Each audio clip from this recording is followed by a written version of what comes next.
жүзік, құмыра, айна. Үш топқа бөлінеміз. Жылдам. Үй тапсырмасын сұрап шығам. Кәне, жүзікті орындарыңыздан тұра алыңыздар. Айзере, сен қандай кітап оқыдың?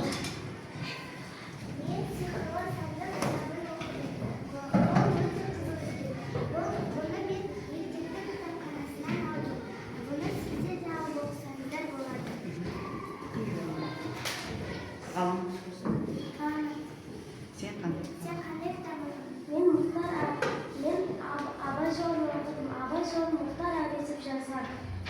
O'g'lim qiziq kitob. Men o'g'limni aqadidan oldim. Sizlar da o'qisangiz bo'ladi. Men Findusning kichkina kezida jo'g'ab ketgan tural kitob o'qidim. Bu o'ta qiziq. Men bu kitobni maktabning kitobxonasidan oldim. Qiziq bo'lsa, maktabning o'zi kitob sotib olsangiz bo'ladi. Tamam, sen qanday kitob o'qiding? Men ta'limda 80 kun ishimda Sherlock degan kitob o'qidim. Buni 3-kun degan qiziq voqealar va qiziqda azatlar bor. Buni men maktabda ishimdagi kitobxonadan oldim. Sizlar da bu kitobni olib o'qisangizlar bo'ladi. Sabina, sen qanday kitob o'qiding? Men Hamidning yo'q qiyin avloshi degan yetinglar bor. Bunun işi hoca kızı.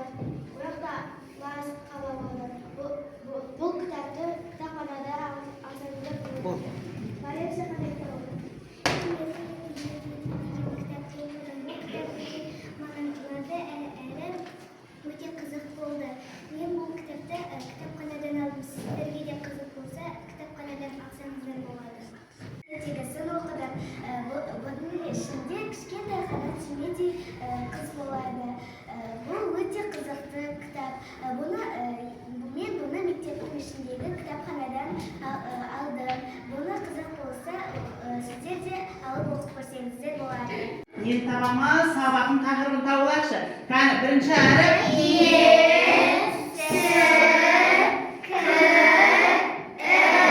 qanday so'zlar?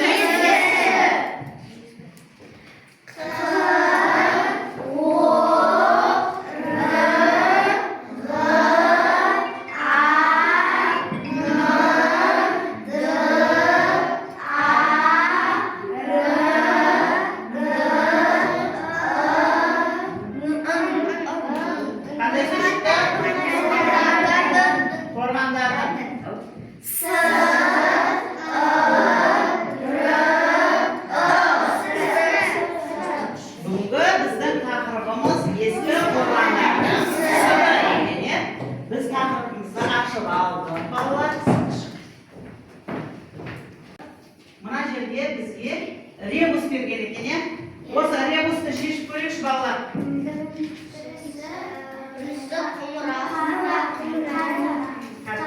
Durust ekan? Bundan keyin do'stlardan do'stlarimiz bolalar. Navni? Ayna. Imron shatasi o'tirmiz. Tuzuk ekan.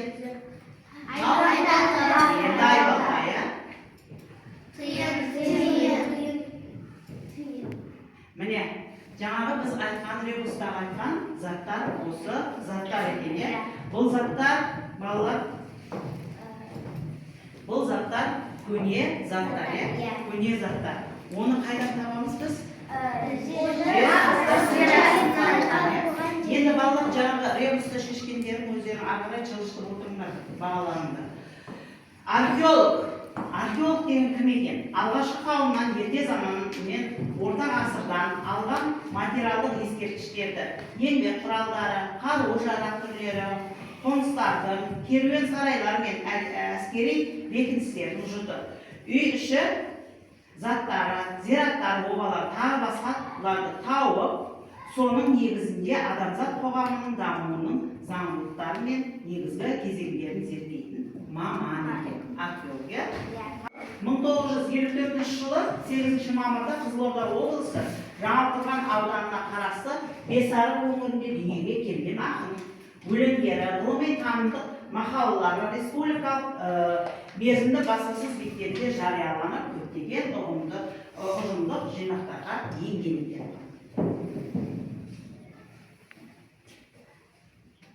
Қазір балалар. Сауран бестан сығана, сырлары мұлашпаған, жер астынан сығалап, жатыр көне тостаған, сананға көп қосылар, сансыз қаламындағы, шақырады отыра.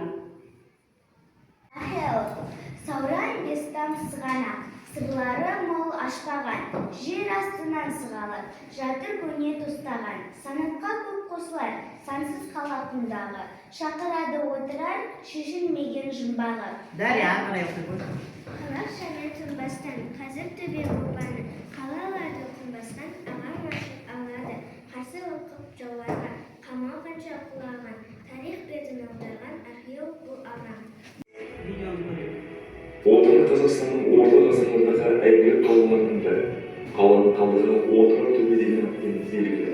Еліміздің оңтүстігі Отырар ауданының Шәуілдір елді мекенінің жанында орналасқан.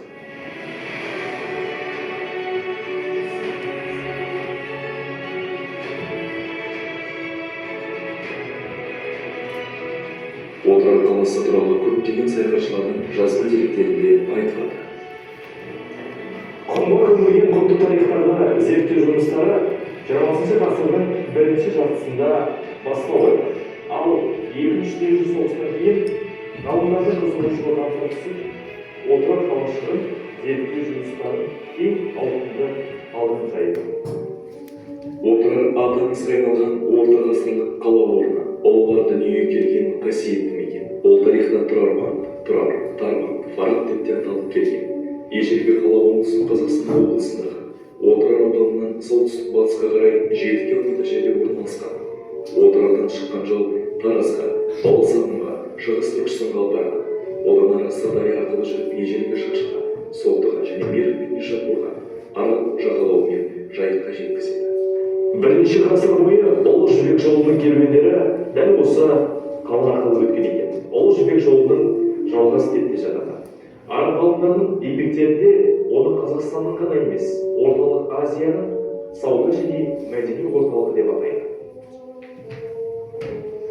Белгілі орта ғасырлық география Сейхунның сыртындағы Тұрардан Шаштың бауырын ақырға жеткізетін ең қашықтағы қаласы. Халық оны әртүрлі атайды. Тұрар және Отырар деп жазған екен.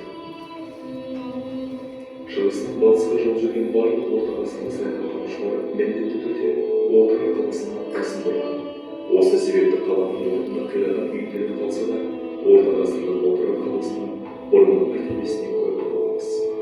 Саяхаттанушылар Отырарда үлкен сарайлар, мешіттер мен өзге де алтын ғимараттар орналасқан, керуен жолдары қиылысқан үлкен сауда орталығы ретінде сипаттады. Сондай-ақ бұл қала шығыстың ең танымал әрі ұлы қалаларының бірі, Әбу-Насыр әл-Фарабидің атымен тығыз байланысты. Себебі ұлы философ Отырар қаласында туып өскен. Жерді қазу үшін пайдаланамын. Ол қалай аталынады? Күрек. Қазір көрейік. Дұрыс па? Күрек дегендер бір-бір бал жинау қосып отырамыз.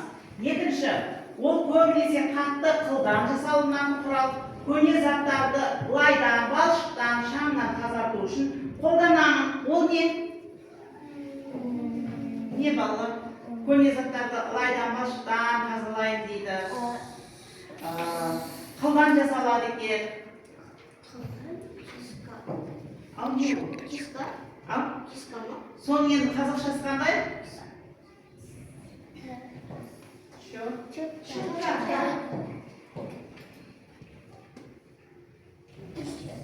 Бұл жолы ешқайсың бала алмайсыздар. Табылған заттың ұзындығын өлшеймін. Бұл қандай құрал? Метр. Метр десек те болады, сызғыш десек те болады, және рулетка десек те болады, иә?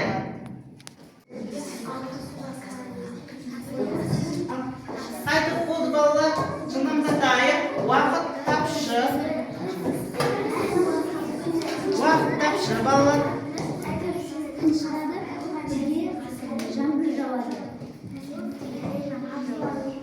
Оның бәрін қажеті жоқ балалар, жауап бере аласыңдар болды ауызша. Қане? Болды ба? Орныңызға отырайық. Болды, орныңызға отырамыз. Ауызша жауап бере береміз, е? Қане? Айна тұр. Отыршы. Жылар күзеп күнді аспан дегенді қалай түсінуге болады? Тыңдаймыз. Бірде аспан күн шығады, бірде жаңбыр жауады. Келісеміз ба осыған? Ары қарай толықтырмаймыз ба? Бірде күн шығады, бірде жаңбыр жауады. Аяқталмай қалды ғой. Бірде талай-талай шаһады, толқын шайып күн басқан дейді. Көптеген ғасырлар өткен су тасқыны болған. Тап, қосатындарың бар ма? Қанағаттанамыз ба? Негізін, Bizga jel soqqan jarga ko'pdеген ғасырлар өтіп түрлі апаттар болады балалар, су тасқыны болады, жер сілкінісі болады, борандар болады, дауылдар болады. Сол кезде апаттарда ауылдар қирап қалады, қалалар қирап қалады. Ол не қылады? Жердің астына қалып кетеді. Оны кімдер табады бізге? Археологтар табады. Ал көрейік, қандай екен? Неліктен талай-талай шаһарды толқын шайып күн басқан дейді. Ертеде қалалар уақыт өте бұзылып өзгеріске ұшырайды. Дұрыс қой, е? Негізі кішкене толықтыру. Кітап сияқты жерді ашқанда, мысалы біз жерде оның жұмбақтар болады, жерде әртүрлі заттар құм астында болады. Соларды біз олардың не себепті қалуын және де оны біз шешуіміз ол жұмбақ сияқты біздің осындай жауабымызға сәйкес келеді деп ойлаймын. Сіздер ойларсыз ғой, қа?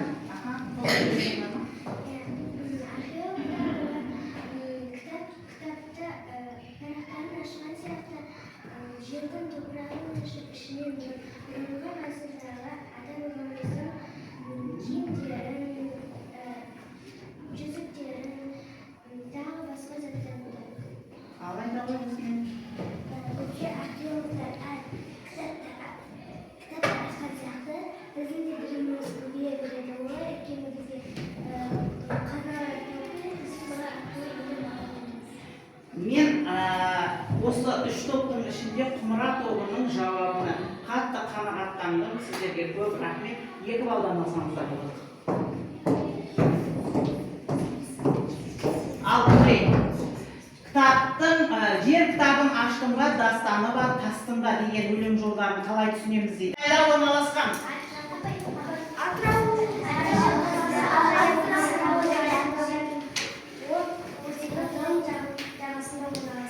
Дұрыс па балалар? Осыны дұрыс тапқандардың бір бала алсаңдар болады.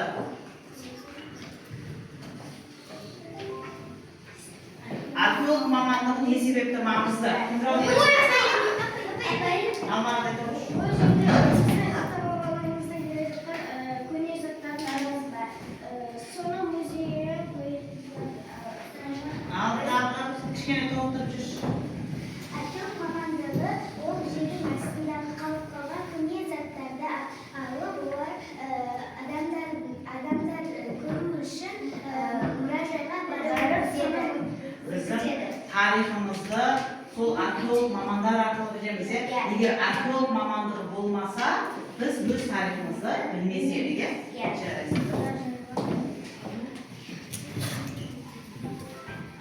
Қазақстандағы танымал ескерткіштер. Қандай ескерткіштер бар? Кесенесі. Ол екеуі бір айтып